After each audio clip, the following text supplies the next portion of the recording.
শুকদেব গোস্বামী পাদ পরীক্ষিত মহারাজের প্রায় বিবেচনে উপস্থিত হয়েছেন। উপস্থিত হলে পরে দেবর্ষি নারদ তিনি পরীক্ষিত মহারাজকে বলছেন, হে মহারাজ রাজন, এই কলিযুগটা হচ্ছে দোষের নিধি, দোষের সমুদ্র। নিধি মানে সমুদ্র। কলের দোষ নিধে রাজন। হে মহারাজ পরীক্ষিত, এই কলিযুগটি হচ্ছে দোষের সমুদ্র। কিন্তু হলে হবে কি, একটি মহান গুণ আছে এই কলিযুগে। সেই মহান গুণটি কি? সংকীর্তন দেব কৃষ্ণস্য মুক্ত সঙ্গ পরং ব্রজে। সংকীর্তন যজ্ঞ করে কৃষ্ণ আরাধন, সেই সে সুবিধা পায় শ্রীকৃষ্ণ চরণ। এবং আমাদের বৈষ্ণবাচার্য প্রবরানন্দ সরস্বতী পাদ তিনি আবার বললেন, যিনি দাপরের কৃষ্ণ, তিনি আজ কলিতেও শ্রীকৃষ্ণ চৈতন্য নাম পরিগ্রহ করেছেন। সেই প্রবরানন্দ সরস্বতী পাদ বলছেন, নবদ্বীপে কৃষ্ণং পুরট রুচিরং ভাব বলিতাং মৃদাঙ্গাদৈ যন্ত্রী পরিজন সহিতং কীর্তন পরম সদা পশ্যং সদ্ধেই কলিমলহরং ভক্ত সুখদং ভজামহং নিত্যং শ্রবণ মননত্তর চলা বিধু। অঙ্গ মিলি শোভা ভুবন উজালা। সেই গোরা নাম পরিগ্রহ করে, গোরা নাম স্বীকার করে তিনি আজ সংকীর্তন যজ্ঞের দ্বারা মৃদঙ্গ, করতাল, কাসর, আমরা তো হরিবোল, আমরা সংকীর্তনে যাই। যিনি মৃদঙ্গ বাজানোর তিনি মৃদঙ্গ বাজান, যিনি কীর্তন করার তিনি কীর্তন করেন। চক্ষুর্নমিলিতং येन তস্मै শ্রী গুরবে নমঃ। গুরবে গৌরচন্দ্রায় রাধিকায় তদালয়ে কৃষ্ণায় কৃষ্ণভক্তায় তদ্ভক্তায় নমো নমঃ। বাঞ্ছাকল্পতরুভ্যশ্চ কৃপা সিন্ধুভ্য এব চ পতিতানাং পাবনেভ্যো বৈষ্ণবেভ্যো নমো নমঃ। শ্রীকৃষ্ণ চৈতন্য প্রভু নিত্যানন্দ শ্রী অদ্বৈত গদাধর শ্রীবাসদি গৌরভক্তবৃন্দ। হরে কৃষ্ণ কৃষ্ণ কৃষ্ণ হরে হরে, হরে রাম রাম রাম হরে হরে। सर्वप्रथम अस्मदीय गुरुपाद पद्म नित्य लीला प्रवेशन विष्णुपाद त्रिदंडी स्वामी श्री श्रीमद भक्ति प्रज्ञान यति गोस्वामी श्रील गुरु महाराज अभय चरण जानाई साष्टांग दंडवत प्रणाम। तिनि आमार प्रति प्रसन्न हन। मंचे उपविष्ट परम पूजनीय सकल वैष्णवदेर चरण जानाई साष्टांग दंडवत प्रणाम। कृष्ण कथा पिपासु भक्त मंडली ओ मातृमंडल के जानाई श्रद्धा प्रणाम।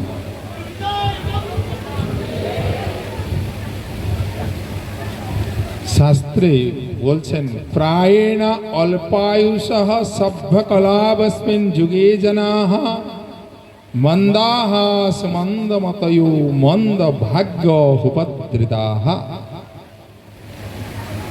এই কলি যুগে মানবের আয়ু ক্ষীণ, অল্পায়ু, মন্দ বুদ্ধি, মন্দ ভাগ্য। আবার যে কেউ যদি কেউ দীর্ঘায়ু বেঁচে থাকে সে রোগে প্রপীড়িত, ভগবানের আরাধনা করতে পারে না। মন্দ বুদ্ধি, মন্দ ভাগ্য সবটাই খারাপ। মহাপ্রভু দেখলেন যে কি এমন বস্তু দিলে কম, আমরা চেষ্টা করি কি কম কাজ করু বিশাল কিছু লাভবান হয়, কম সময় বিশাল বস্তু লাভ করু, অনেক টাকা উপার্জন করু, মানে সব সময় ফাঁকি দেব। যে সেই জন্য শাস্ত্রে বলছেন যে কলৌ তু নাম সংকীর্তন, কলিযুগে নাম সংকীর্তন দ্বারা ভগবান আরাধিত। কৃতে ধাতে বিষ্ণু তৃতীয়া যদচতমখৈ দ্বাপরে পরিচর্যায়ং কলৌ তদ হরি কীর্তন। সত্য যুগে ভগবানকে লাভ করতে গিয়ে তপস্যা করে ভগবানকে ধ্যান করে ভগবানকে লাভ করা যেত। তখন 1 বছর আয়ু ছিল। ত্রেতয়া আসলো, ত্রেতয়া যুগে একটা জিরো কেটে গেল, তাহলে কি 10 বছর আয়ু হলো। তখন ছিল কি যে ভগবানকে যজ্ঞ দ্বারা আরাধিত করতে, যজ্ঞ দ্বারা ভগবান প্রসন্ন হতেন। যদি ভগবানকে কেউ লাভ করবে তাহলে যজ্ঞ দ্বারাই ভগবানকে লাভ করা যায়। আইলো দ্বাপর, দ্বাপর যুগে আর একটা জিরো কাটলো, 1000 বছর আয়ু মানুষে। যে তখন ছিল কি ভগবান আরাধিত হতেন যজ্ঞ সেবা পূজা দ্বারা। সেবা পূজা করলে ভগবানকে প্রসন্ন করা যায়। কলি যুগ, কলৌ তু নাম সংকীর্তন। মহাপ্রভু দেখলেন আয়ু কম, মন্দ বুদ্ধি, পরমার্থ আলস্য, ওরা পরমার্থ যাজন করতে পারবে না। আর একটা জিরো কেটে গেছে 100 বছরও কোন রকম। 100 বছরে সকলে বাঁচে না। যদি আমরা 80 বছর ধরি, 40 বছর ঘুমাই, আর 40 বছর পড়াশোনা চাকরি বাকরি করতে গিয়ে 25 বছর চলে যায়, আর কত বছর থাকবে? সংসার হয়ে আর কিছু থাকছে না। এর মধ্যেও যদি কেউ ভগবানের উপাসনা করে, ভগবানের নাম সংকীর্তন করে, তাহলে সে ভগবানকে লাভ করতে পারে। মহাপ্রভু দেখলেন এরা কলিহত বদ্ধজীব, তপস্যা করতে পারবে না, যজ্ঞ করতে পারবে না। কেন? এখন শুদ্ধ ঘি, শুদ্ধ ব্রাহ্মণ, শুদ্ধ মন্ত্র পড়তে পারে না। এরা কিছু করতে পারে না। আর অর্থের প্রয়োজন এসব করতে গেলে। এমন একটা বস্তু দেব, অনর্পিত চরিং চিরাত করুণাই অবতীর্ণ কলৌ, যেটা কোনো কালে কোনো যুগে অর্পণ হয়নি, সেইটাই মহাপ্রভু এসে অর্পণ করলেন। কি? হরে নাম হরে নাম হরে নাম ঐব কেবলম কলৌ নাস্তেইব নাস্তেইব নাস্তেইব গতিরন্যথা। হরে কৃষ্ণ কৃষ্ণ কৃষ্ণ হরে হরে, হরে রাম রাম রাম হরে হরে। ইহা হইতে সর্বসিদ্ধি হইবে সবার, সর্বক্ষণ বলইতে বিধি নাহি আর। কি শয়নে কি ভোজনে কি বা জাগরণে, অহর্নিশ চিন্ত কৃষ্ণ বলহ বদনে। মহাপ্রভু দেখলেন এখানে অত সময় নষ্ট হয়ে যাবে যদি তপস্যা ধ্যান যোগ করা যায়, ভগবানকে লাভ করা যায় না। হরি সংকীর্তন এনে বিতরণ করলেন। এটা কি? গোলকের প্রেমধন হরিনাম সংকীর্তন। এটা হচ্ছে গোলকের প্রেমধন। এনে মহাপ্রভু বিতরণ করলেন। দেখলেন হরি সংকীর্তন করলে অর্থ লাগে? অর্থ লাগে না। যে যজ্ঞানাং জপযজ্ঞেষু স্থাবরাণাং হিমালয়, ভগবানের নাম করলে কোনো অর্থের প্রয়োজন হয় না। কোন যে এক গাদা লোক হলে হবে, না হলে হবে না তা না, ভগবানের নাম করা যায়। দেখলেন এখানে আর কিছুই লাগবে না, ভগবানের নাম করলেই শুদ্ধভাবে শুদ্ধ গুরু গ্রহণ করে হরিনাম সংকীর্তন করলে তবে জীব অনায়াসে ভগবত পাদ পদ্ম লাভ করতে পারবে। আর জীব যখন যতক্ষণ ভগবত পাদ পদ্ম না লাভ করছে ততক্ষণ জন্ম মৃত্যু জরা ব্যাধিতে সবসময় ত্রিতাপ দগ্ধীভূত হয়ে কষ্টই পাবে, দুঃখ ছাড়া এই জগতে কিছু নাই। আমরা সকলে মনে করি সুখ পাবো, কিন্তু আমরা সুখ কেউ পাই না, শুধু দুঃখই পাই। আমরা তো সব সময় চিন্তা করি কি করি সুখ লাভ করব, দুঃখকে তো কেউ অন্বেষণ করে না, কিন্তু দুঃখ চলে আসে। জি ভগবান বড় দয়া পরবশ হয়ে আমাদেরকে মানব জন্ম প্রদান করলেন। এই মানব জন্মের সার্থকতা হচ্ছে কি হরিভজন করা, সাধু গুরু বৈষ্ণবের সেবা করা আর ভগবানের নাম সংকীর্তন করা। জি নাম সংকীর্তন দ্বারা জি ভগবত পাদ পদ্ম লাভ করতে পারে, আবার খুব কম সময়। সেই জন্য বলা হচ্ছে যে কলিযুগকে মহান কলি, যে আমরা যে এখানে জন্মগ্রহণ করেছি মহাভাগ্যবান, যে ভারতবর্ষে জন্মগ্রহণ করেছি। এই ভারত ভূমিতে জন্মগ্রহণ করতে গেলে বহু সৌভাগ্য দরকার, বহু পুণ্য দরকার। সে পুণ্য অর্জন করেছি, ওই জন্য আমরা ভারতবর্ষে জন্মগ্রহণ করেছি। আর যদি সাধু গুরু বৈষ্ণবের নির্দেশে ভগবানের নাম করতে পারি, সাধু গুরু গুরু গ্রহণ করে গুরু নির্দেশে যদি ভগবত নাম করি, তাহলে অনায়াসে ভগবত পাদ পদ্ম লাভ করতে পারব। সেই জন্য এঘোর সংসারে পড়িয়া মানব না পায় দুঃখের শেষ, অপরাধ ছাড়ি ল কৃষ্ণ নাম।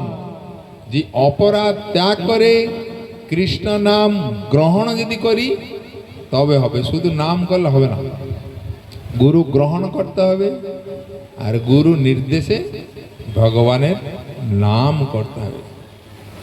জি এই নামের কত মহিমা, ভগবানের যেরকম শক্তি আছে ভগবানের নামের মধ্যেও সেরকম শক্তি আছে। নাম চিন্তামণি কৃষ্ণ চৈতন্য রস বিগ্রহ পূর্ণ সিদ্ধ নিত্য মুক্ত ভিন্নাত নাম নামিন। নামের যেরকম শক্তি ভগবানেরও সেরকম শক্তি আছে। ভগবানের নামে সমস্ত শক্তি সঞ্চার করেছে। এ কলি যুগে ভগবানের নাম সংকীর্তন করলেই জীব উদ্ধার হবে। এক সময় একটা বয়স্ক লোককে কিছু ভক্ত আটকে দিয়েছে, যে বলছেন নাম করতে।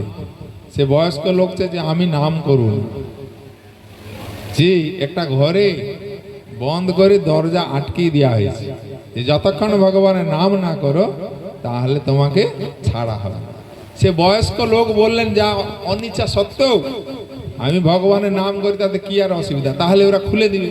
যেই বলে হ্যাঁ আমি নাম করবো, করো হরে কৃষ্ণ কৃষ্ণ কৃষ্ণ হরে হরে, হরে রাম রাম রাম হরে হরে।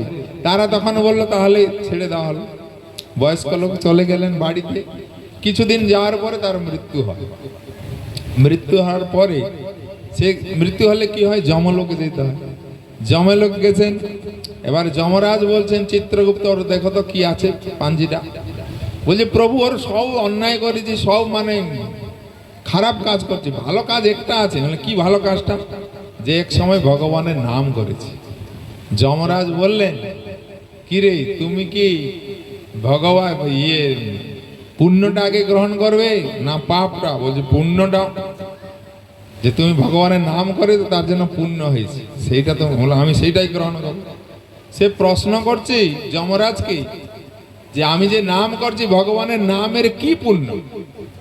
যমরাজ বলছে না, আরে আমি তো সেটা জানি না, কার মাহাত্ম্য কি, যে নামের মাহাত্ম্য তো আমি জানি না। চলো তাহলে শিব লোকে যাই। শিবের কাছে গেলেন, মৃতশীল ব্যক্তি যমরাজ শিবের কাছে গেলেন। শিব দেখে যমরাজ তো বৈষ্ণব, প্রণাম করলেন, করে বললেন আসার কা অভিপ্রায়?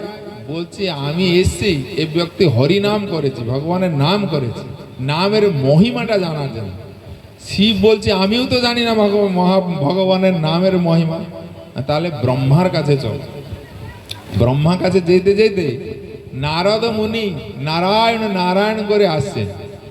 এসে দেখা হলো, দেখার পরে নারদ মুনিকে জিজ্ঞাসা করছেন কি ব্যাপার, কোথায় যাওয়া হচ্ছে? যে আমরা যাচ্ছি ব্রহ্মলোকে, ব্রহ্মার কাছে। কি যেন? যে ভগবানের নামের মহিমাটা কি জানার জন্য। নারদ বলছেন আমিও তো জানি না, চলুন তাহলে আমিও যাই। ব্রহ্মার কাছে গেলেন, ব্রহ্মাকে জিজ্ঞাসা করেন যে প্রভু ভগবানের নামের মহিমা কি? ব্রহ্মা বলছেন আমিও তো জানি না। সে মৃত্যুশীল ব্যক্তি বলছে আমি আর কোথায় যেতে পারবো না, হাঁটতে হাঁটতে হাত পা ব্যথা হয়ে গেছে, আমি আর কোথায় যেতে পারবো না। তখন একটা পালকি করেছেন, নারদ একদিকে, ব্রহ্মা একদিকে, শিব একদিকে, যমরাজ একদিকে, তাকে মাঝখানে বসিয়ে বিষ্ণু লোকে গেছে। বিষ্ণু লোকে উপস্থিত হয়েছেন, জিজ্ঞাসা করছেন, সকলে মিলে চলে আসা হয়েছে, কি ব্যাপার? তখন বলছেন প্রভু এই মৃত্যুশীল ব্যক্তি ভগবানের নাম করেছিল, তার জন্য পুণ্য হয়েছে, নামের মহিমাটা কি জানার জন্য এসেছে। বিষ্ণু বলছেন এখানে আসার পরেও আবার সংশয়, যে ভগবানের নাম করেছে বলে আমার কাছেই আমার দামই এসছে। এইটাই হচ্ছে ভগবানের নামের মহিমা, যে কোথায় ছিল সে মৃত্যুশীল ব্যক্তি, সে কোথায় বিষ্ণু লোকে গমন করেছে, যে এর চেয়ে আর কি মহিমা নেই। এইটাই তো হচ্ছে ভগবানের নামের মহিমা। সেই জন্য যদি মহাপ্রভু কত করুণা বশ হয়ে আমাদেরকে এসে এখানে সাধারণ বিপ্র ঘরে জন্মগ্রহণ করে কত কষ্ট করেছে, যে আমাদের দুঃখ দুর্দশা দেখে যে এদের কি করে মুক্তি লাভ হবে। সেই জন্য অনর্পিত চরিং চিরাত করুণাইয়া অবতীর্ণ করো। কোনো কলিতে যেটা দান হয়নি, কোন যুগে যেটা দান করেননি, সে বস্তু এসে মহাপ্রভু আমাদেরকে দান করলেন। আর আমরা যদি আদর সহকারে সে নাম গ্রহণ না করি তাহলে অপরাধী হতে হবে। যে আমরা যে মানব জন্ম লাভ করেছি, আমরা তো ভালো মন্দকে শরীরটাকে সুষ্টপুষ্ট করেছি, কিন্তু আমাদের যে ভিতরে যে আত্মা আছে তার জন্য আমরা কিন্তু কিছু করি না, তার খাওয়ার কিছু দিই না। শরীরের দরকার যেরকম ভোজন, আত্মার দরকার ভজন। আমরা যদি শুদ্ধ ভজন করি সে আত্মা ভগবত ধামে পৌঁছাবে। সেখানে গেলে যত গত্বান অনিবর্তন্তে তদ ধাম পরম মম। যেখানে জীব গেলে পুনরায় ফিরে না, সে ধাম হচ্ছে আমার।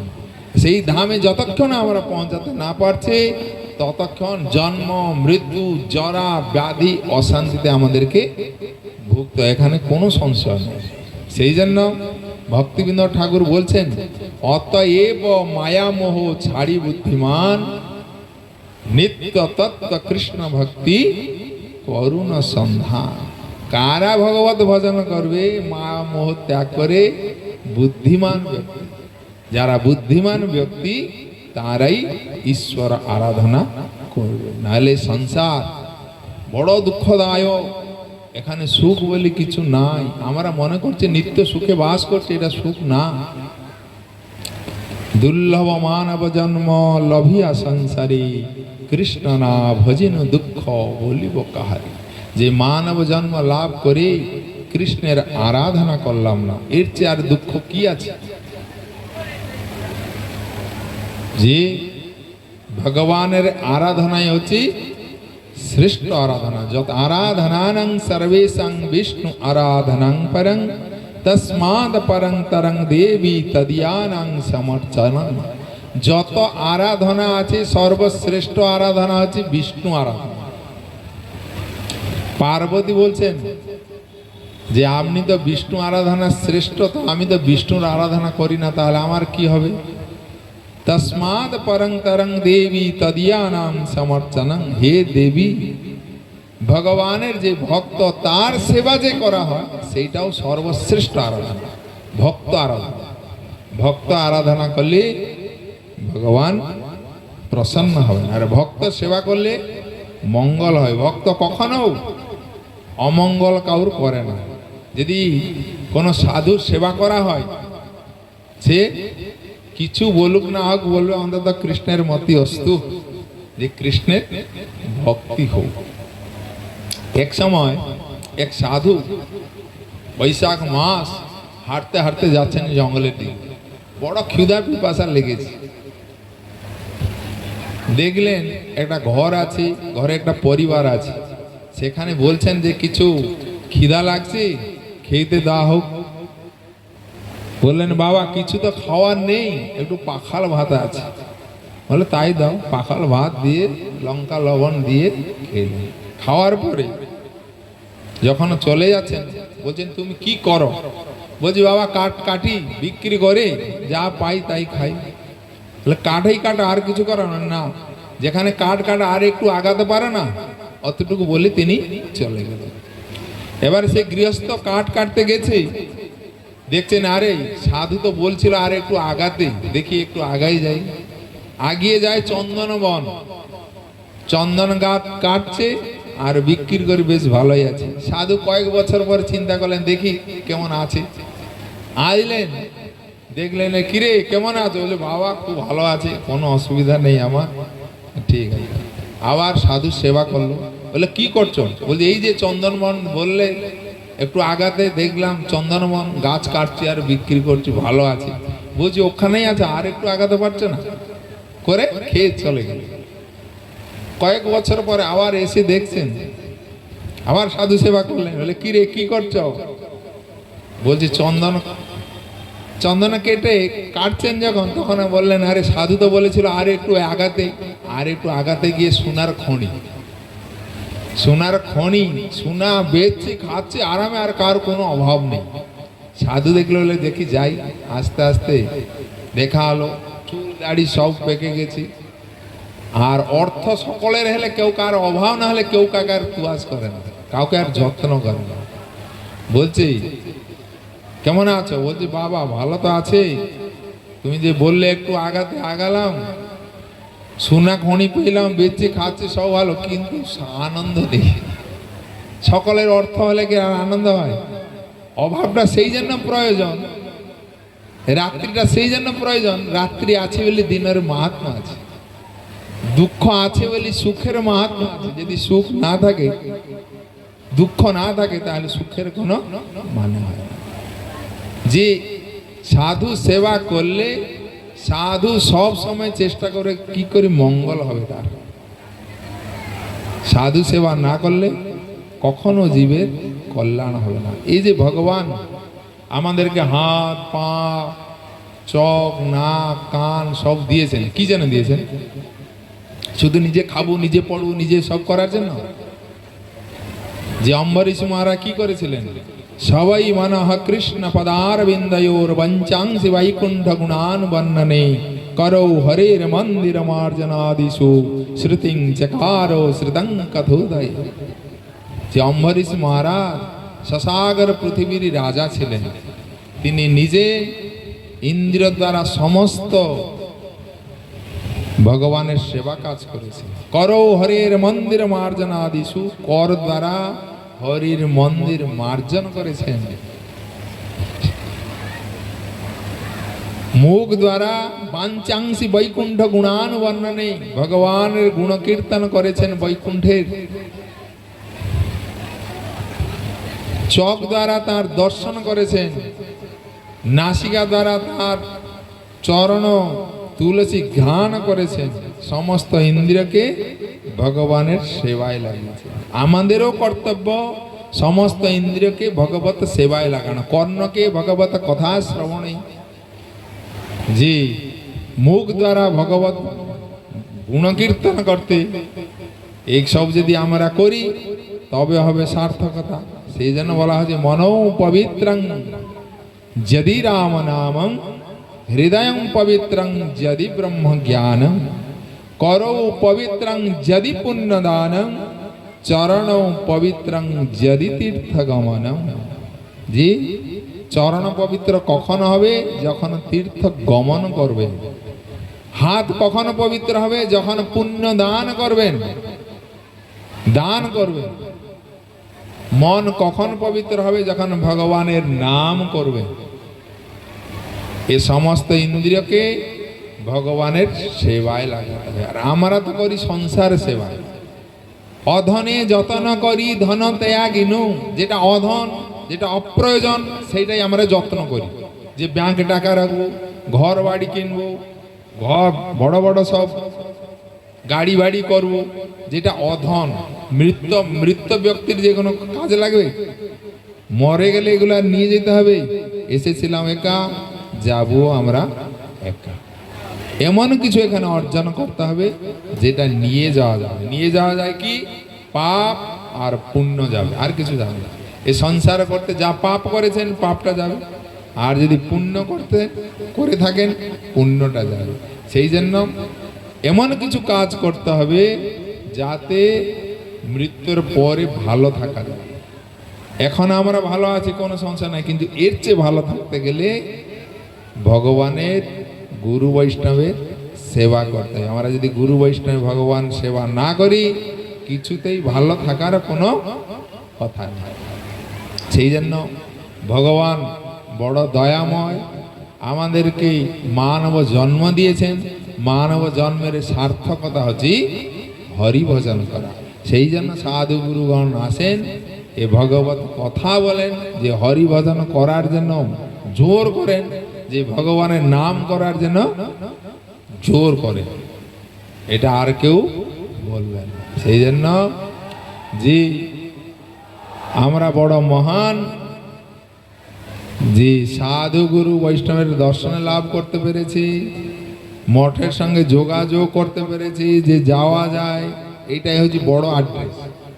হয়তো আমরা মানব জন্মগ্রহণ করলাম, সাধু দর্শন করলাম না, মঠের সঙ্গে কোনো যোগাযোগ নেই, যাওয়া যায় না, তাহলে হবে না। জি, অনিত্যানি শরীরাণি বৈভব নৈব শাশ্বত মৃত্যু সন্নিহিতং নিত্য কর্তব্য ধর্ম সংগ্রহ। শাস্ত্র বলছেন ধর্ম সংগ্রহ করা কথা, ধন সংগ্রহ করা কথা বলেননি। সেই জন্য ভগবান আমাদের প্রতি প্রসন্ন হন, তার যাতে সেবা করতে পারি, গুরু বৈষ্ণবের সেবা করি, জীবনটাকে উৎসর্গ করতে পারি, এই কামনা করি। আমি দুই একটা কথা সংক্ষিপ্ত বক্তব্য আমার শেষ করলাম। বাঞ্ছা কল্পতরুভ্যশ্চ কৃপা সিন্ধুবৈব চ পতিতানাং পাবনেভ্যো বৈষ্ণব। হ্যালো, জয় জয় ভক্তিভূষণ ত্রুজশ্রী মহারাজ কি বলো, হরিনামের সংকীর্তনে কি। সবাই মিলে একবার উলুধুনি দিয়ে নিতাই গৌর প্রমানন্দী। মহারাজ এখন বিশ্রামে যাবেন, আর ততক্ষণে কীর্তন হবেন। কীর্তনের পরে সব প্রসাদের ব্যবস্থা আছে, আপনারা সবাই প্রসাদ পেয়ে